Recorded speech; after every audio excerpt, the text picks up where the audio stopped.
Sa video na ito ay pag-usapan na naman po natin ang tatlong mainit na mga balita dito sa mundo ng crypto. Mula po sa isang tagumpay ng isang solo Bitcoin miner hanggang sa matinding banat ni Ginoong Tyler Winklevoss laban sa higanting bangko na si JP Morgan. At higit po sa lahat ay may panibago pong prediction ang isang kilalang investor na nagsasabing wala na raw bisa ang sikat na 4-year cycle ni Bitcoin.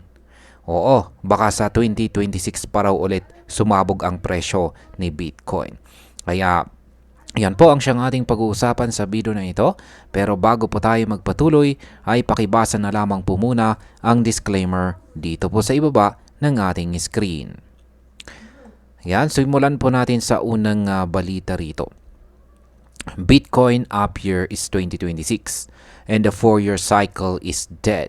Yan, ayon po sa Bitwise. Ayon po sa Chief Investment Officer ng Bitwise na si Ginoong Matt Hughan ay possible raw na maganda ang takbo ng crypto market pagdating ng taong 2026. Sa kanyang video sa platform na X ay sinabi niyang, I bet 2026 is an up year. At dagdag pa niya, mukhang magandang taon ang mga susunod para sa mundo ng crypto. Pero teka, hindi lang ito simpleng prediction. Ang basihan po ni Ginoong Hughan ay ang sinasabi niyang unti-unting pagkawala ng bisa ng traditional na 4-year Bitcoin halving cycle. Ayon po sa kanya ay habang tumatagal ay kalahati na lang ng epekto ang naibibigay ng bawat halving event sa presyo ni Bitcoin. Kaya sa tingin niya ay hindi na ito sapat na batayan para hulaan or i-predict ang galaw ng presyo. Dagdag pa niya, ang interest rate cycle daw sa Amerika ay nagiging positibo para sa crypto. Dahil mula pa noong April ay kitang-kita ang public pressure ni US President Donald Trump kay Ginoong Jerome Powell ng Federal Reserve na magbaba ng interest rates. Kapag bumaba ang interest rates ay mas kaakit-akit po ang crypto kumpara sa traditional assets tulad ng bonds at saka deposito. Ibig sabihin ay mas marami pong investors ang posibleng lumipat sa crypto tulad ni Bitcoin. Ngayon ay patay na nga ba talaga ang 4-year cycle ni Bitcoin? Ang 4-year cycle ay isa po itong sikat na teorya dito sa crypto na nagsasabing tumatas ang presyo ni Bitcoin kada 4 na taon matapos po ang halving. Pero ayon po kay Ginoong Matt Hughan ay hindi na raw ito ganon ka-epektibo. At bakit? Kasi habang tumatagal ay humihina po ang epekto ng halving. Sa madaling salita, habang lumalaki si Bitcoin, bilang isang asset, ay mas nagiging mature ito at hindi na lang basta sumusunod sa predictable patterns. Marami pa ring analyst ang hindi sang-ayon dito. May ilan na naniniwala sa mga susunod na buwan ay posibleng tumaas ulit si Bitcoin dahil lang sa halving effect na nangyari noong April. Pero malinaw sa panig ni Ginoong Hughan na mas malaki ang epekto ng macroeconomic conditions kaysa halving cycle ngayon. Ayan. Dito naman po tayo sa sunod na balita. Solo BTC miner mines block scores reward. Yan, ang tindi po niyan. Paano nakakuha ng Bitcoin reward ang isang solo miner? Habang ang mga malalaking kumpanya ay karaniwang nagmimina ng Bitcoin gamit ang libo-libong computer, may isang individual na solo miner ang nagtagumpay at nakapagmina po siya ng isang buong block. Nitong Sabado ay nagawa niyang idagdag ang block 907,283 sa Bitcoin blockchain. At ang kanyang reward ay isang malupit na 3.125 BTC na may katumbas po na halaga na $372,773 o humigit kumulang 22 million pesos po yan. Ginamit niya ang Solo CK pool kung saan ay may kabuuang computing power na 6.3 exahashes per second. At kahit napakaliit ng tsansa, parang nanalo sa loto. Yan, at nagawa niya ito. Yan, para nga siyang nanalo ng loto. Ang black ay naidagdag, yan, naidagdag po niya. At may laman na 4,038 transactions at karagdagang black fees na $3,436. Kaya total ay umabot po sa halos $376,000 ang kanyang nakuha.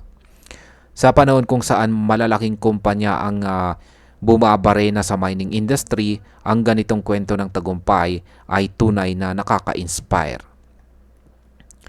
Yan, dito naman po tayo sa sunod na balita. Tyler Winklevoss claims JP Morgan blocked Gemini over public criticism. Yan, ano nga ba yung issue sa pagitan ni Tyler Winklevoss at saka JP Morgan? Saka dito naman, sa kabilang dako ng mundo ng crypto ay may bangayan naman na nagaganap.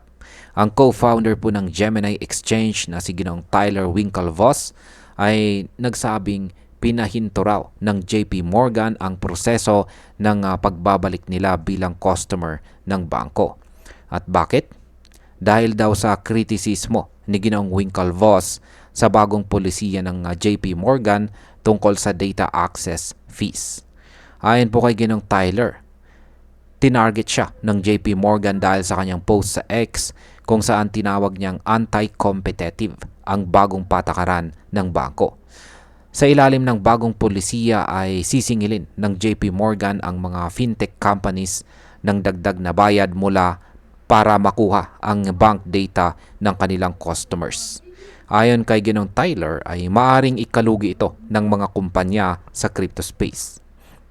Dagdag pa ni Ginoong Tyler ay dati nang tinanggal ng JP Morgan ang Gemini noong panahon ng tinatawag na Operation Choke Point 2.0 kung saan maraming crypto companies ang tinanggalan ng access sa traditional na banking system.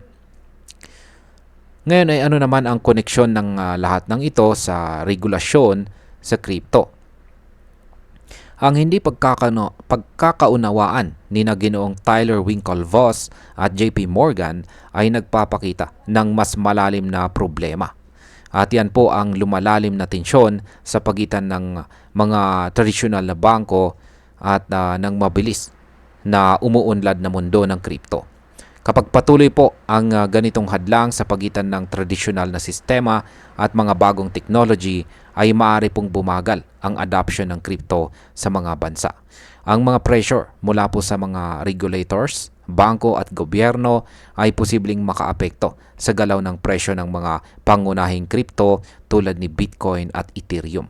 Kaya mahalaga para sa atin na bantayan hindi lang ang presyo kundi pati ang mga isyong legal at pampolitika na may direktang epekto sa industriya. At ayan, para po sa atin bilang mga Pinoy crypto enthusiast, ayan, ay napakahalaga ng ganitong mga balita. Una, kung totoo ngang sa 2026 pa ulit aangat ng husto itong si Bitcoin, ay kailangan nating paghandaan ito. Baka ang mga susunod na taon ay puro accumulation phase lamang kung saan mas mainam ang mag-ipon kaysa magbenta.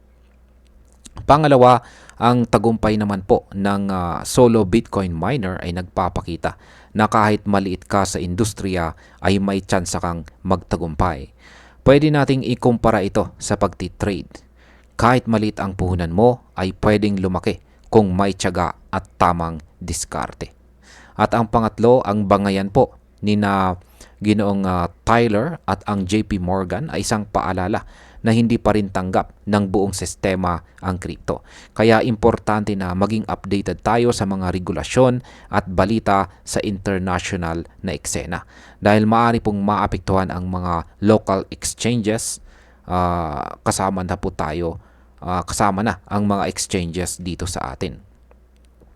At bilang panghuli, ang aking pananaw po rito ay isang magandang paalala ito sa atin na ang crypto ay hindi lang tungkol sa chart, presyo, or hype.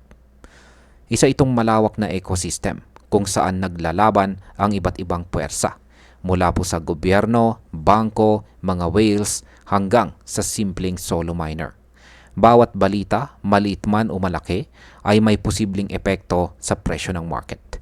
Para po sa mga Pinoy na nagnanais umasenso dito sa mundo ng crypto, mahalaga pong maging maalam, mapagmatsyag at laging handa. Hindi sapat ang umasa sa hype.